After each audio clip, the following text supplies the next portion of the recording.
Steve Sosebee is a very considerable hero of mine. The work that his organizations are doing for Gaza's children is absolutely extraordinary, heartbreaking, heartwarming at exactly the same time. They've sustained or suffered a grievous loss in the last week when one of their key ladies working there was gratuitously murdered by the Israeli attack force.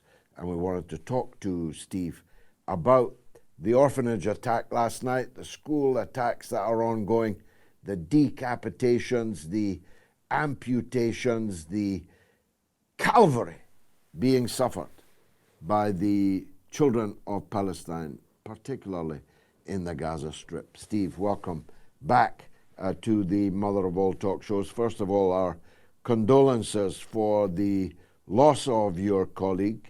Perhaps you'd say something about her and about what happened before enlarging into the bigger picture, if you wouldn't mind.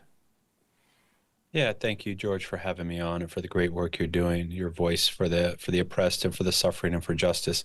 Islam Hijazi was a 30-year-old mother of two children in Gaza. She is symbolic of many hundreds of thousands of young mothers in Gaza who have struggled since last October and even before that during the siege, but particularly since last October, trying to survive in Gaza and protect their children, feed their children. Every day she woke up in a tent. She'd been displaced several times from the north and in the south, had been displaced several times as well through the bombing campaign of the IOF. And every morning woke up trying to seek food for her children, clean water, bathrooms, just the basic requirements for any human being. That was a daily struggle for her and for hundreds of thousands of mothers in Gaza and for the 2.4 million people there. Wondering every day whether the bombings that were going on surrounding her area were going to fall on her. She witnessed way too much death and destruction. She was separated from her husband, who was in the north since last November, had not had any ability for her daughters, her children to see their husband. And so her struggle was a considerable one of just daily survival. At the same time, she was dedicated to helping her people. I remember her telling me that she initially wanted to leave Gaza, but then when she had the opportunity to serve her people and to do something for them, she dedicated herself to staying and implementing programs there on the ground that were helping to save lives and intervene and the needs of the people there. Islam Hijazi was a leader for our organization on the ground. She was the one who was responsible for helping to build one of the only field hospitals operating in Gaza today. She was somebody who oversaw the feeding of thousands of people through our food kitchens every day, the transfer and evacuation of injured children. As much as it's challenging to get them out, the few that we were able to get out was thanks to her efforts and her dedication. I worked with her for 10 years. I hired her as an assistant secretary a long time ago when she was still at university, and she worked her way up through her dedication, her intelligence, her ethics to become a leader. And her killing, I spoke with her an hour before she was killed, was both shocking and extremely sad and tragic. An unspeakable crime. Were her children also killed in the same attack, No, she was or have they visiting a friend at a survived? hospital. Oh, sorry, George. Her two children, Maria and Mohammed, were with their grandmother in their tent back in Mawasi, Han Yunis. And she was actually going to visit a friend and take for them gifts who had just given birth at the Jordan Field Hospital. So she was alone at the time of her killing. Oh dear God. However, let me add this, George. Let's, yeah. Sorry. We've set up a fund for her children. We're dedicated to, they're orphans now, but we are going to take care of them and make sure that these children have whatever opportunities that life can offer them. We'll do our best to get that for them through education and all the basic necessities they need. We're not going to abandon them. They're beautiful. Her beautiful young children deserve some opportunities. And now that they've lost their mom and are separated from their father, the struggle that they're going to have in the future is beyond what we can imagine. But we're here as an organization dedicated to helping, and you can visit our website if you'd like to help support Islam's children. Sorry for interrupting you, Well, George.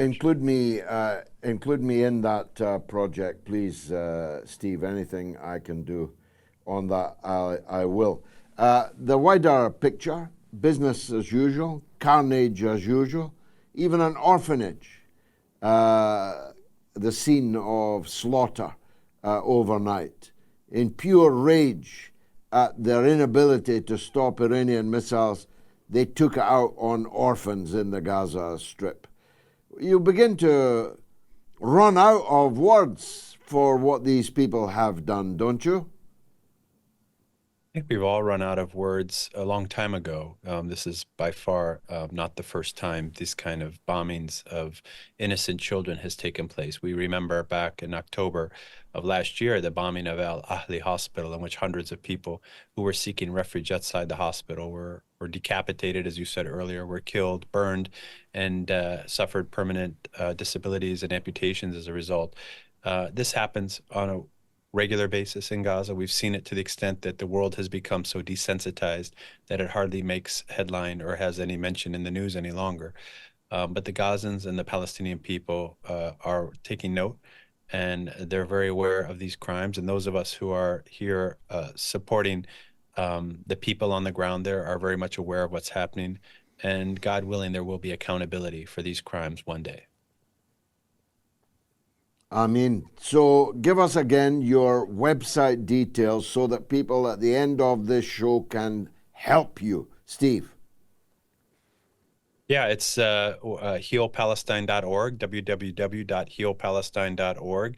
There's a variety of ways you can help. Obviously, helping Islam's children is the most important thing we're trying to do right now to ensure that they have a future. But our organization, George, as you know, I've been on your show a few times, is the main organization bringing injured kids to the United States for free care. People make some comment about, well, it's ironic the Americans are bombing them and then treating them. The American government isn't treating them. We're working with our brothers and sisters in different communities to get them treated by hospitals who open their doors, have nothing to do with the U.S. government. They are welcomed by the Palestinian community and the activist community of people who are here to show their solidarity and support and love for these children to help them heal. The type of injuries we're seeing that these kids are enduring is beyond description. The multiple amputations, the missing pieces of skull, the burns beyond recognition that they're enduring. Our organization is coming in and trying to help and heal them. This is not a government-led initiative. It's an initiative led by people who stand in solidarity with the people of Gaza and with the people of Palestine and with all oppressed people all over the world who are struggling for freedom, and those poor innocent people who are being subjected to these kind of crimes, being committed mainly by my government. May God preserve you. Thank you, Steve Sosebee, as always, founder of PCRF and Heal Palestine. He works for Gaza's children as others work to kill and mutilate them.